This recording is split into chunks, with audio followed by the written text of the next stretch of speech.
नाव सांगू कसं झालं अपघात? काय नाही, रस्त्यामध्ये गाडी थांबली होती, ते बसवून गप राईटला पडली. न बसच्या मागे होतो डायरेक्ट. ही गाडी आणि त्या गाडीचा अपघात झाला का? हा, ही आणि ती पाठीमाग. कधी घडला अपघात? आताच एक अर्धा तास झाला. ड्रायव्हर कुठे आहे? पण ह्या गाडीचा मीच ड्रायव्हर. त्या आणि या गाडीचा? ह्या गाडीचं नाही माहिती. ही गाडी थांबली होती का? हा, थांबली होती रस्त्यात. थांबलेल्या गाडीला तू धडक मारलाय? हा, गाडी रस्त्यात थांबली होती. नेमका अपघात कसा घडला? काय झालं, गाडी रस्त्यात थांबली होती, माझ्या पुढे होती बस. त्या बसच्या पाठीमागे मी होतो. मग बस आणि इंडिकेटर देऊन राईटला गेला. मग ती मी जसं राईटला घेत होतो गाडी, त्याच्यामुळे गाडी अचानक मला दिसली समोर. मग पाठीमागून गाडी. बसचा स्पीड जास्त होता का तुझा स्पीड जास्त? बसचा स्पीड जास्त होता. माझ्या 14 गेअरवर गाडी होती, 35-40 स्पीड होती माझी. एवढा अपघात मोठा कसा घडला?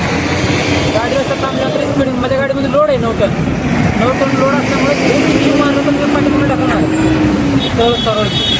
कोण जखमी नाही ना? नाही, फक्त कुठल्या गाडी कुठे घेऊन चालली होती? पुण्याला चालू होतं. पुण्याला. ही गाडी कुणाची? ठीक आहे, आता कुठं पुण्याला चालणार? हा, पुण्याला चालू होतं. काय होतं गाडीत? माल काय? पेंट पाहिजे, पेंट. ठीक आहे.